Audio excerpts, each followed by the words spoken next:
ug sakit sa inyong galaman o kasing-kasing.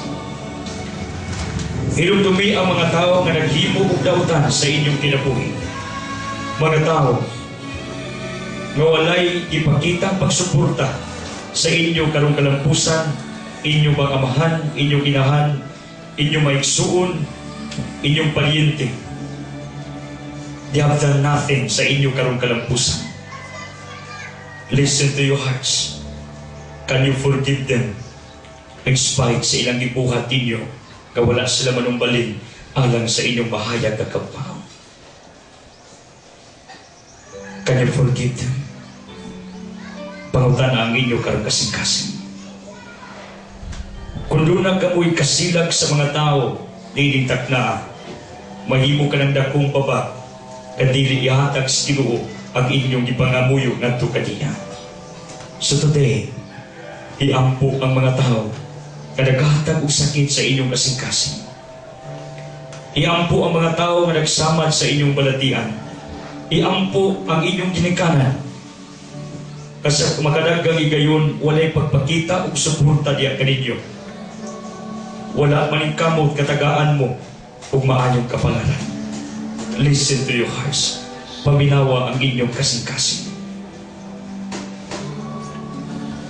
You know what?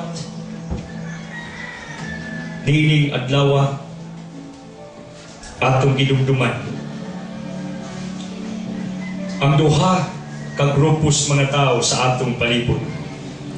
Ang mga tao nga naningkamot para kanato, nagbahal kanato, o mga tao nga nagsakit kanato, nagtuod kanato ngadto sa tinuod nga kalautan. Upon today is your victory day.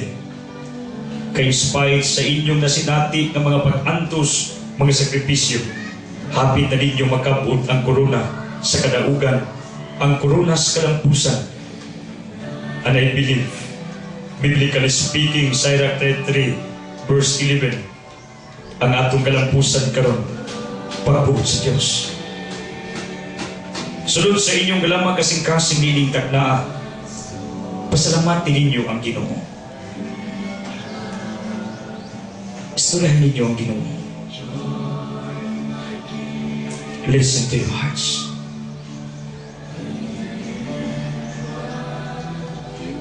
You know what? Ang presensya sa inyong mga classmates dakong ikatabang alang sa inyong karong kalampusan. Ang pagsakripisyo sa inyong mga magtutudlo sa pagpundar sa inyong maayong pangisipan dako nagkontribusyon alang sa inyong kalampusan. Dinitak na, iampo ninyo ang inyong mga magtutudlo sa PIT, taliwa sa pag-anto sa pila ka mga tuig tungkol sa nagalian atong mga batasan. Ijawat na lang makabaw sa tabisan sa atong ginagmay pag-ampo nintak na natagaan tas kapasko na makapadayon pa sila sa pagpundar mayong kaugmaon sama sa inyong nakabot nintak na. Inyong classmate nga diya, iampo sila. Kauntar ka mo magkiusa nga magkakaplag o mayong kapalaran. Kung labos tanan sulod sa inyong kasing-kasing, pasalamatin niyo ang Diyos nga mao'y nagpailuna ninyo, naghahatag niyo giya, nagtabang ninyo, aron makabuot ninyo kini maong kalampusan. Sa inyong kang paminaw di ining tagda, kung sa may gibawas ninyo at ubanan sa Ginoo, taliwa sa iyang pagmahal, pagsakripisyo, paghatag sa tanan natong gikinahanglan sa dagadlaw nga gipaagi lang sa mga tao nga naa sa atong palibot. Listen to your hearts. Pasalamatin niyo ang Diyos din tagna. God is here. Ang Ginoo naa sa inyong kasing-kasing. Listen to your hearts. Kung sige bati ninyo karon, kabugat pa sa inyong kasing-kasing o kagaan ba sa inyong kasing-kasing. Almighty Father, paminawa ang ilang kasing-kasing nilitag na nagpasalamat kanimo nga may nangkon sa ilang kalampusan niya na angko ni ining adlaw. Almighty Father, ikaw pa ang makasing-kasing ninigimong mga anak.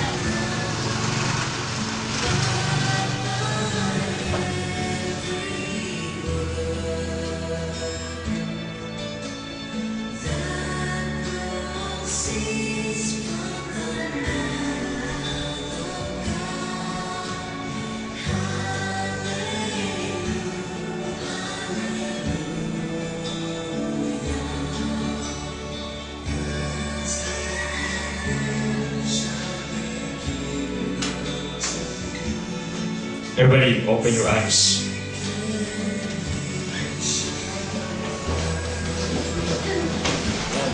Open your eyes.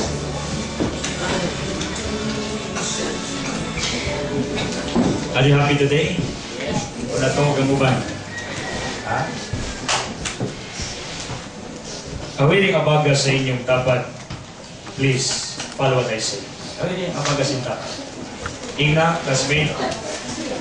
Everybody say, classmate, my friend, you are blessed today because you are precious in the eyes of God. Ulahan ka, kay di madugay, mag-graduate na ta. Maray? Mag-graduate pa mo tanan? Okay, ayaw lang himog krimen ha. Masigurado kayo mo mag-graduate mong tanan. Are you happy today? Yes. Answer me. Yes. Yes. Ilumduman nato according to Proverbs 16 verse 20. Simili kirin.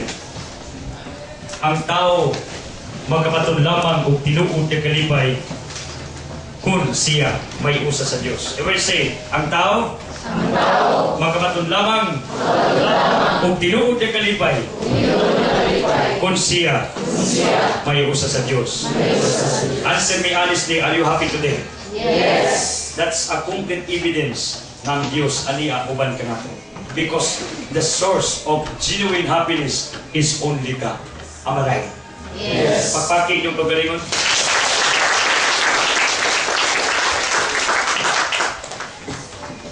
Do you have peace of mind? Linaw ba yung buod karon? Yes. Who is the source of peace? God. Ang Diyos. That is why ang inyong peacefulness ni adlaw is the complete evidence sa presensya sa Diyos ni inyong adlaw. Am I right? Yes. Now, he hath handled a matter wisely shall find good, and who's trusted in the Lord happy is he. Huwag tao magmalipayo din yung kinabuya, kundi siya dugtong sa Diyos. You know what? Kanusa man ang tao, kanunay na nadugtong nga ito sa Ginoo. Kanusa? Sa diha nga ikaw nagpasilong sa landong sa gugma sa Diyos. Ang tao magkabaton ug tinuod na kalipay kung kanunay kang magpasilong sa landong sa gugma sa Diyos. Kay ang Diyos ug kita is according to John 15 verse 1 to 5. Murag sanga na siya. Sanga. Kung mag-isgutag sanga, mabalik na gikas punuan. Are you with me? Yes. Pag mabali ang sanga gikan sa punuan, kinsa may nagpalayo ang punuan o ang sanga? Ha? Sa ato pa ang may tabo, kung maghimot ang dautan, kita mauwi may mudag gikan sa Ginoo sama ug sanga. Nga diin, padayon man Sandro, upward. John 15:5, without me, you have nothing. Kung mao na may tabo, kung mapuwag ka sa Ginoo, we have nothing. Murtag sanga nga nabalik gikas punuan. Am I right? Yes. Ang sanga nga mabalik gikas punuan, makabunga pa ba? Yeah. O ang sanga nga mabalik gikas punuan, mapuslan pa ba? That is parallel to our lives. Kung mabalik kay gikan sa punuan, nga mao ang Diyos. Huwag yun tayo mahimo sa atong kinabuhi. As what Christ said according to John 15 verse 5, without me, you have nothing. Usa ka na kapag pinundong ka na to, that we need God in our lives. Pakios.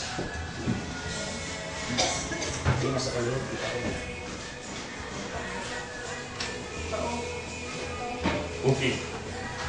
Kaya marag nanam mo sounds namin, para mag-falling in love ng tanan. Are you in love today? Are you in love? Sabihin nyo, yes. Yes. Sabihin nyo, I am in love. I am in love With God.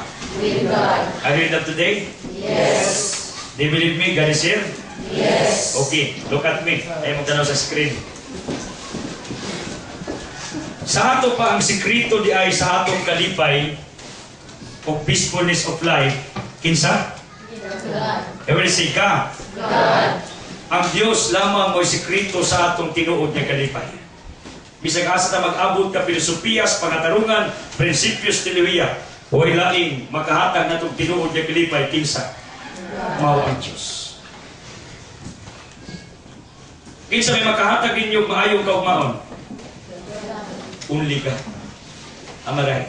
Yes. Sirach 42 verse 19. Wala na sa computer, Sandro. Iyon ang Sirach 42:19. Sa pagkama niya sa matag usa kanato, naibalo na siyang daan ug unsay imong kapalaran. Pero, do you believe me? Although ang Dios naibaw ug unsay inyong kapalaran. Karon naibaw ang mas Ginoo mo graduate mo, am I right? Yes. Naibalaan wala? Definitely, naibaw siya. Kaya tanan, naibaw man siya. Ang point lang, according to Revelation 3:9-20, nagtuktok sa inyo kasing-kasing in other version. Liuktaw kay tabangan ko ikaw. Everybody say, liuktaw kay tabangan ko ikaw. Liuktaw kay tabangan ko ikaw. Naibaw bang Ginoo mo graduate mo ron? Yes. Ningtabang ba mo sa gustos Ginoo mo graduate mo karon? Yes. Therefore, all of you today are all blessed because you cooperate God sa iyang gusto nga mo graduate mo karon. Pakpakin yung kagaling. Tingali ko na una sa ninyo. Anong papakpak ko matang brother Itzel? Di pa may born again? Salmo 152 kadugsay, sayaw yung Ginoo. Pakpakin yung Ginoo. Ha? Am I right? That's biblical. O gani, Salmo 47 versikulo, singgit ka mo, uban sa kalipay pagmaya. Malipay Ginoo, pagpakalimog na yung mag-siyo mo dali. Ha? Kung sabihin mo maningit, am I right? Yes. Pagpaka to ang Diyos. Let's give opening clap to the Father Almighty God.